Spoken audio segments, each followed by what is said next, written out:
မင်္ဂလာပါရှင်ဒီကနေ့မတ်လ10ရက်နေ့ရရှိထားတဲ့သတင်းတွေကိုတင်ဆက်ပေးပါမယ်ပထမဆုံးသတင်းတစ်ပုဒ်အနေနဲ့အမျိုးသမီးတွေပေါ်လိမ်မြတ်ထုတ်သူတွေကိုလူမှုရေးပြစ်ဒဏ်ပေးဖို့အရက်ဘတ်အဖွဲ့တွေတိုက်တွန်းဆိုတဲ့သတင်းကိုတင်ဆက်ပေးပါမယ်အမျိုးသမီးတွေအပေါ်လိမ်ပိုင်းဆိုင်ရာအမျက်ထုတ်ကျူးလွန်သူတွေကိုအတိုင်းဝိုင်းကနေဖယ်ကျင်ခြင်းဖြင့်လူမှုရေးပြစ်ဒဏ်ပေးကြဖို့အမျိုးသမီးအခွင့်အရေးနဲ့လူခွင့်ရေးလှုပ်ရှားတဲ့အရက်ဘတ်အဖွဲ့စီ25ဖွဲ့ကဒီကနေ့ကြာရောက်တဲ့အပြည်ပြည်ဆိုင်ရာအမျိုးသမီးများနေ့မှာထုတ်ပြန်တောင်းဆိုလိုက်ပါတယ်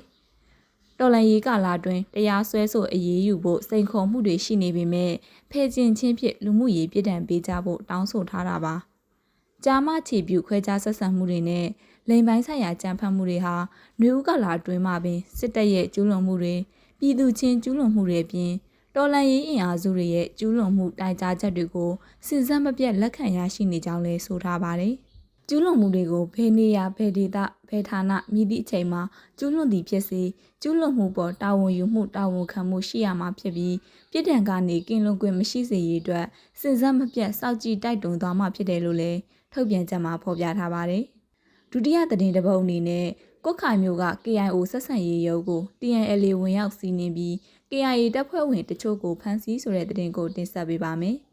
ရှမ်းပြည်နယ်မြောက်ပိုင်းကိုခိုင်မြို့မှာရှိတဲ့ကချင်လွတ်လပ်ရေးဖွဲ့စည်း KIO ဆက်ဆံရေးရုံးကိုတအောက်တပ် TNLA တပ်ဖွဲ့ဝင်တချို့ကမလ9ရက်နေ့ညနေပိုင်းမှာဝင်ရောက်စီးနင်းပြီးတော့ KIA တပ်ဖွဲ့ဝင်တချို့ကိုဖမ်းဆီးသွားတယ်လို့သိရပါတယ်။ TNLA တပ်ဖွဲ့ဝင်အင်အား100ဝန်းကျင်လောက်ကညနေပိုင်း9နာရီလောက်မှာရောက်လာပြီးတော့ရုံကနေထွက်သွားဖို့ပြောဆိုတာကနေအခြေတင်နေစဖြစ်ခဲ့ကြတာပါ။ KIA တပ်ဖွဲ့ဝင်အယောက်20ဝန်းကျင်လောက်အကုန်လုံးနှီးပါးကိုဖမ်းဆီးသွားပြီးတဲ့နောက် TNLA တပ်ဖွဲ့ဝင်တွေက KIO ဆက်ဆံရေးရုံးနဲ့ဘားတိုင်းမှာရှိတဲ့တပ်ဖွဲ့ဝင်တွေရဲ့အိယာခင်တွေစာရက်စာတမ်းတွေအကုန်လုံးကိုသိမ်းဆည်းသွားတယ်လို့လည်းသိရပါတယ်။ဆက်လက်ပြီးတော့မင်းတပ်မြို့မှာစစ်အုပ်စုထောင်ထားတဲ့မိုင်းအလုံးပေါင်း2000ကျော်ကိုရှင်းလင်းဆိုတဲ့သတင်းကိုတင်ဆက်ပေးပါမယ်။ချင်းပြည်နယ်မင်းတပ်မြို့မှာစစ်အုပ်စုထောင်ထားတဲ့မိုင်းအလုံးပေါင်း2000ကျော်ကိုရှင်းလင်းထားတယ်လို့မင်းတပ်မြို့နယ်ပြည်သူ့အုပ်ချုပ်ရေးအဖွဲ့ကသတင်းထုတ်ပြန်ပါတယ်။မင်းတပ်မြို့တွင်ပြည်သူတွေဘေးကင်းစွာပြန်လည်ဝင်ရောက်နေထိုင်နိုင်ဖို့အတွက်စစ်အုပ်စုတပ်ဖွဲ့ဝင်တွေထောင်ထားတဲ့မိုင်းပေါင်းစုံ2000ထပ်မင်းကိုရှင်းလင်းပြီးဖြစ်ကြောင်းလည်းအသိပေးထားပါတယ်။မြို့တွင်ပြန်လည်ဝင်ရောက်နေထိုင်ကြမဲ့ပြည်သူတွေအနေနဲ့မိမိတို့နေအိမ်အဆောက်အအုံနဲ့လမ်းဘေးပတ်ဝန်းကျင်တွေမှာမတင်ကားဖွဲ့ရာမိုင်းပေါက်ကွဲစေတဲ့အရာတွေတွေ့ရှိပါကထိတွေ့ကင်တွယ်တာတွေမလုပ်ဘဲတပ်ဆိုင်ရာအဖွဲ့အစည်းတွေဖြစ်တဲ့ချင်းကောက်ကွယ်ရေးတပ်ဖွဲ့မင်းတပ်နဲ့မင်းတပ်မြို့နယ်ပြည်သူ့အုပ်ချုပ်ရေးအဖွဲ့ကိုသတင်းပေးပို့ကြဖို့ထုတ်ပြန်ချက်မှာဖော်ပြထားပါတယ်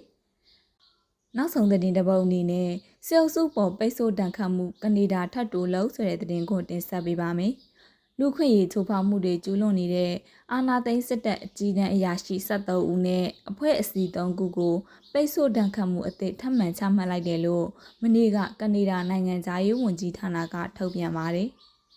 အခြားသောနိုင်ငံတွေအနေနဲ့အလားတူပိတ်ဆို့အရေးယူမှုတွေပြုလုပ်ကြဖို့လဲကနေဒါကတိုက်တွန်းခဲ့ပြီးစစ်အုပ်စုဆက်လက်ရပ်တည်နိုင်စေမဲ့လက်နက်ငွေကြေးနဲ့နည်းပညာတွေရရှိစေမဲ့လုပ်ရက်တွေအားလုံးကိုရပ်ဆိုင်းကြဖို့လဲနိုင်ငံတကာကိုတောင်းဆိုခဲ့တယ်လို့သိရပါတယ်။ Democratic Press ရဲ့ညနေခင်းသတင်းကိုနားဆင်ပေးတဲ့အတွက်ကျေးဇူးတင်ပါတယ်ရှင်။